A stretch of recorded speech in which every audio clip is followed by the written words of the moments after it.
ele fala: por esta causa me ponho de joelho diante do Pai. Então, aqui nos diz que devemos ter propósitos na vida. A gente tem que ter uma causa nas nossas orações. A gente ora, Jesus disse: orai e vigiai. Então é um mandamento de Cristo. Se o próprio Jesus orou, né? Então ele também nos ensinou a orar. E Paulo, como imitador de Cristo, ele também orou. E diz aqui: e orou novamente. Porque a oração, ela é um diálogo que a gente tem com Deus. É uma conversa. A gente, assim, que não gostar de orar, é tipo assim, não quer conversa com Deus. Porque a oração é uma conversa com Deus. No culto de ensino, né? Das dificuldades.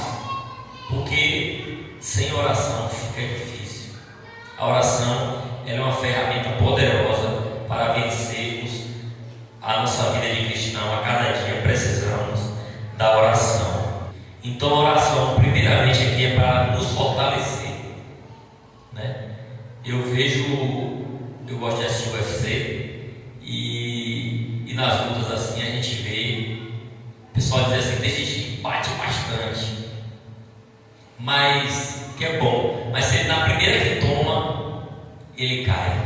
Tem uns caras que dizem assim: esse aí bate que nem um leão e papai é um gatinho. Então a oração, ela traz fortalecimento. O pessoal sempre usa: ele vai golpear, mas aí tem um contragolpe, ele não aguenta. Mesmo assim, a nossa vida espiritual, a Bíblia diz que a gente compara uma luta também, é um combate, né? Combativo com combate. Então a gente vive em um combate constante.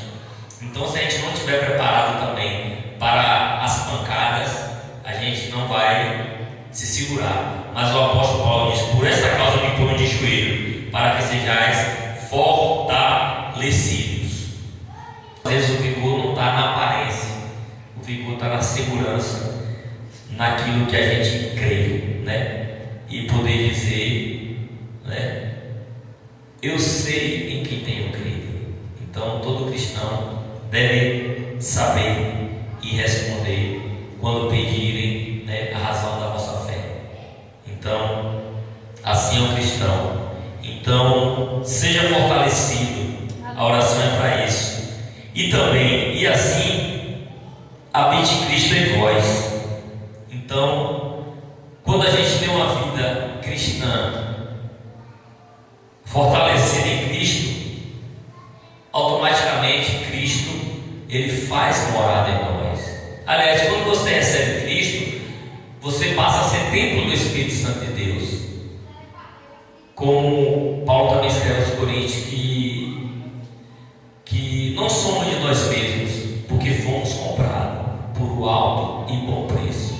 Não fomos comprados por coisas corruptíveis, mas fomos comprados com o sangue de Cristo. Aí ele fala assim: então glorificai a Deus em vosso corpo e em vosso espírito, o qual pertence a Deus. E no versículo seguinte, né, que Cristo habitando em nós pela fé, estando vós arraigados. Então devemos estar arraigados, com raízes profundas. E onde a gente vai pôr as nossas raízes? A gente vai pôr nossas raízes nos ensinamentos de Cristo. A gente vai ter que estar firmado, arraigado, porque sem raiz a planta, ela não sobrevive. Porque é através da raiz que vem a seiva, né? A planta cresce, fica forte, e através da raiz. E alicerçados em amor. Então, o Evangelho está alicerçado também no amor. Para que isso tudo? A fim de poderes compreender com todos os santos.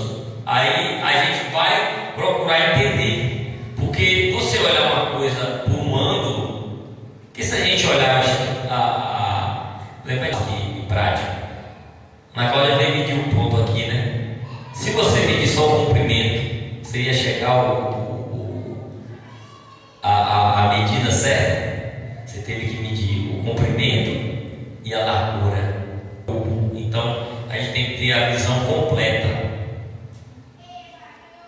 Então o intuito de estar se pondo de joelho são para essas coisas, a fim de compreender com todos os santos qual é a largura e o comprimento, a altura e a profundidade.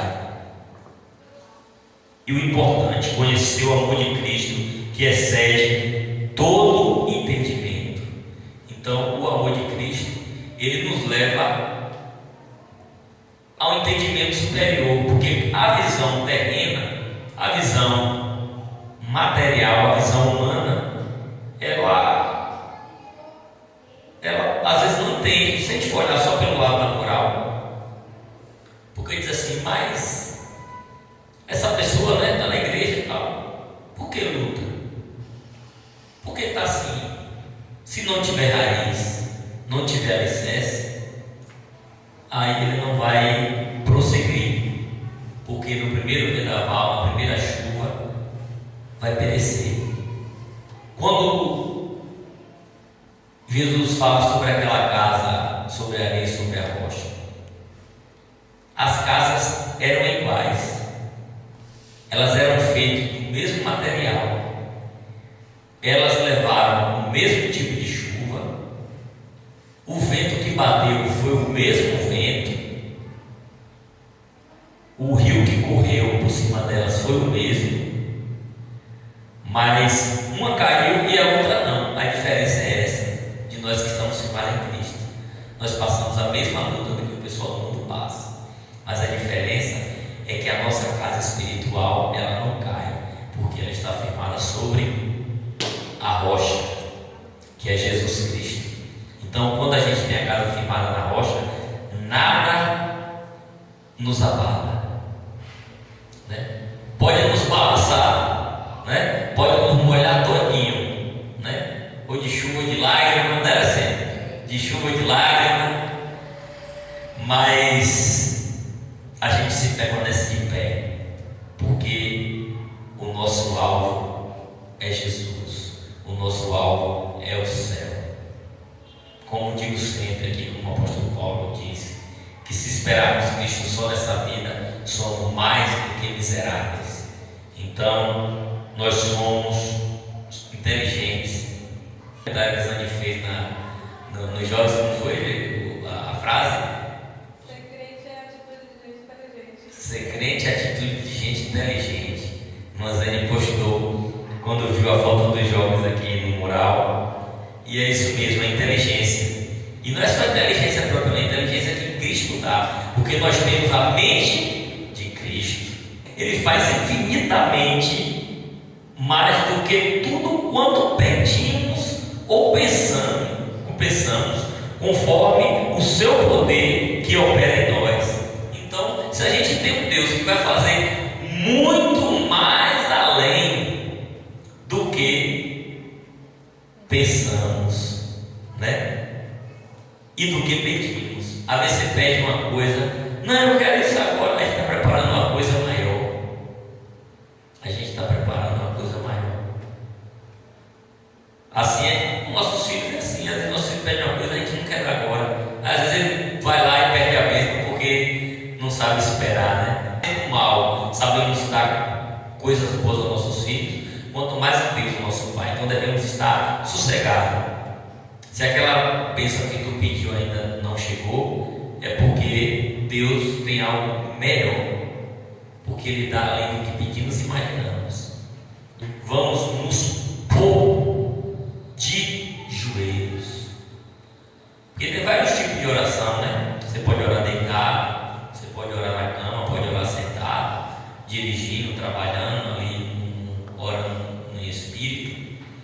Uma vez que a gente se põe de joelho, a gente entende, a gente começa a compreender tudo, mesmo que os outros não compreendam, mas nós devemos compreender que Deus nos chamou, ter a certeza, né? E a fé, como já falamos aqui, a fé é o que não vemos. Às vezes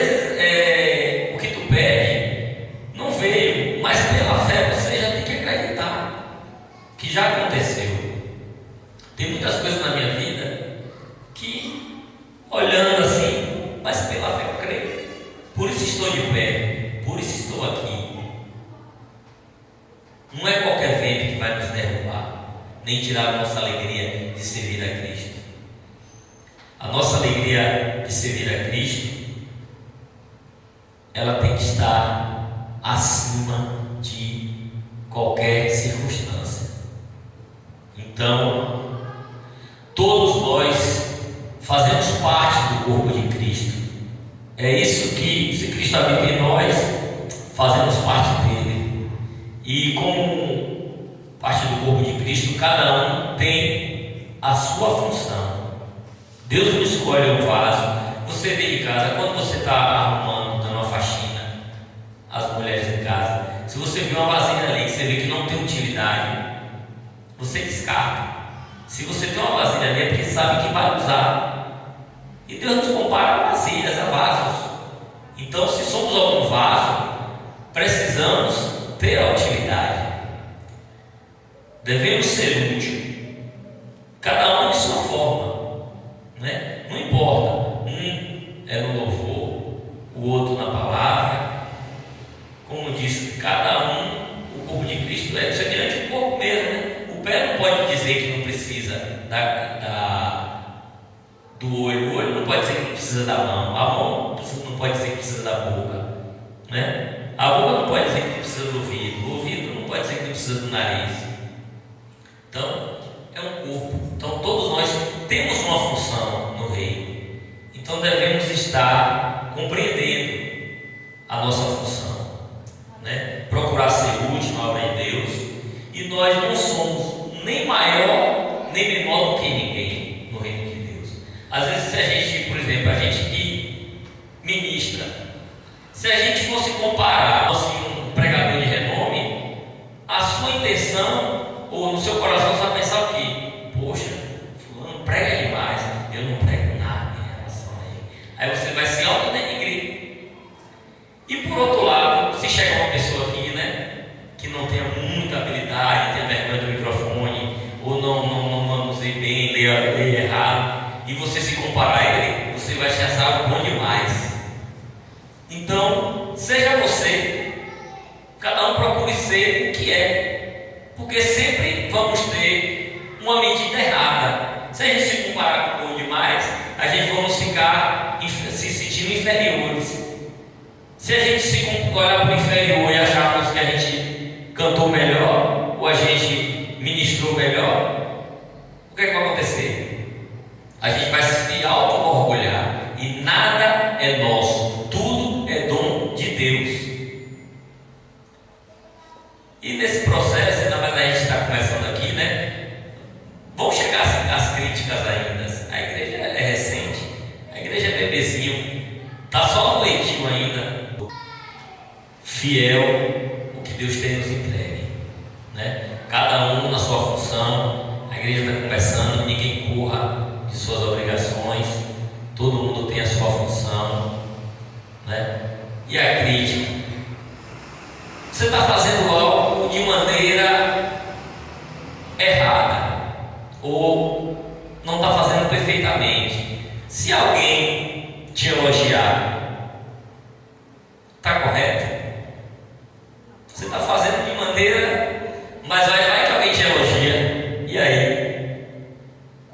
Ou por outro lado, você está fazendo certo, aí vem um que te critica, ali ó, certo e tal, mas aí te critica, mas está certo. Então você vê que os dois extremos são errados. Então devemos ter paz, fazer como o apóstolo Paulo disse aqui, vamos nos pôr de joelho, né?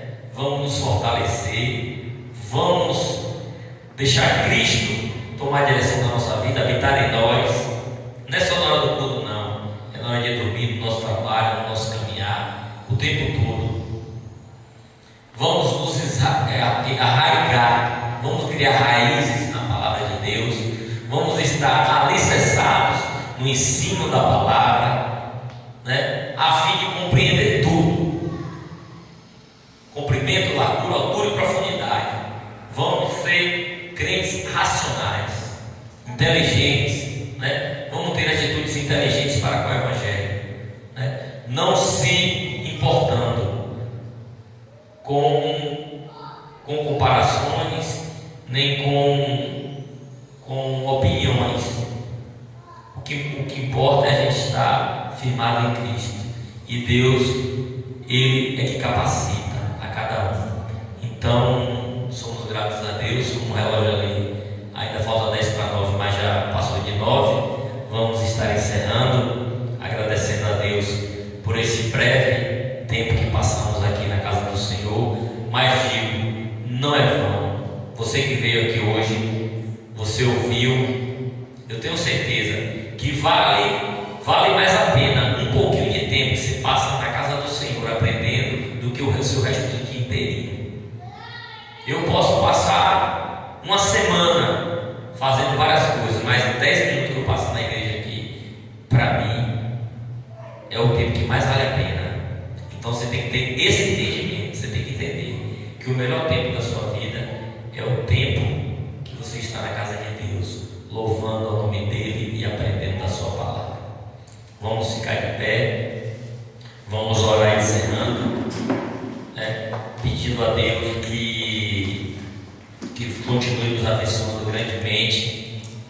Fico feliz aqui com a presença da minha irmã Ana Cláudia, que está aqui, cantou aqui na inauguração, mas ela vai estar aqui pertinho aqui, ela agora aqui ela não vai, ela tem o dom, ela tem o chamado, então o Espírito Santo vai tocar, ela vai estar perto, não vai ter como correr, vai ter que vir servir o Senhor aqui também, né? Glória a Deus. Agradecendo a nossa irmã Zane também, que deixou o seu comércio lá, horário de trabalho, mas abriu mão para estar na casa do Senhor. E eu quero dizer, o Senhor não é injusto para esquecer de nenhum do nosso trabalho na casa de Deus, né? Você vê aqui, louva o hino, dá um versículo, você está fazendo a obra de Deus, e Deus recompensa, porque Ele faz infinitamente mais além do que pensamos e do que imaginamos, né?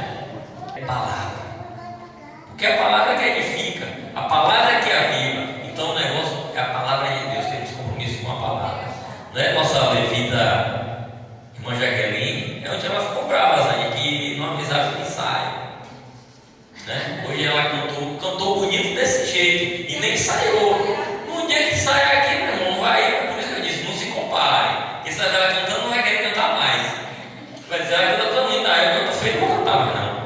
Então vamos evitar, né, essa comparação. Eu viajo isso aqui, disse, vou parar por aqui, porque senão, na hora que ela for pregar, não vai ter mais nada, que eu preguei tudo. Então, vamos assim, a gente viver assim, sem comparar, a gente vai ser, cada um tem sua função. Eu digo, cada um é importante. A Cauzinha está lá dentro, com as crianças, também está importante. Lequinho está ali, Lequinho é importante. Fala que o pastor aqui é eu. Glória a Deus, eu profetizo, meu filho, sobre sua vida. Glória a Deus.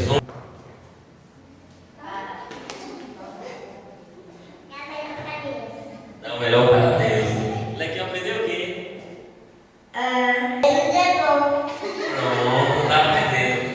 Qual foi que a aula você deu às crianças? Sobre dar amor a Deus. Seus pais. Primeiro mandamento com promessa.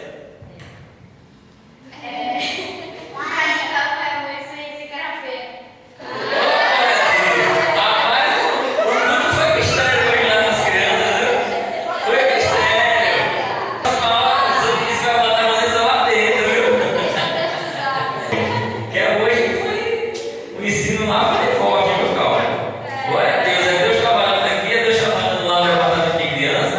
Aleluia, estou feliz, vamos orar a Deus. Passamos aqui na tua casa, Senhor, sabemos que nada podemos sentir, Senhor, mas que nessa noite saímos daqui, meu Deus, renovados, Senhor, mais felizes, Senhor, mais fortalecidos na tua palavra, Senhor, na certeza, Pai, que estamos no caminho certo, que é seguir a Ti, Pai, que é cumprir os Teus mandamentos, Senhor, que é amar o nosso próximo, Senhor. Senhor, continua abençoando, Senhor, as crianças dessa igreja, Pai, a cada um, Senhor, que esteve aqui nessa noite, os que não puderam vir, Senhor, que o Senhor também abençoe grande e ricamente, Pai. Então te damos graças por essa oportunidade e que o Senhor nos conceda, Senhor, se o Senhor não voltar até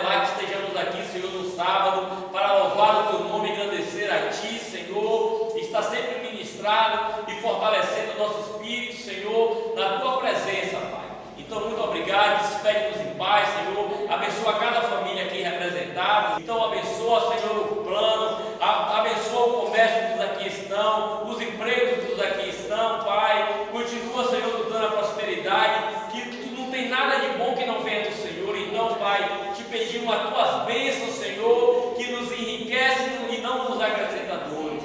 Então, Pai, que o Senhor continue sempre no comando das nossas vidas, meu Deus. Por isso te agradecemos agora e sempre, em nome do Pai, do Filho e do Espírito Santo. Amém.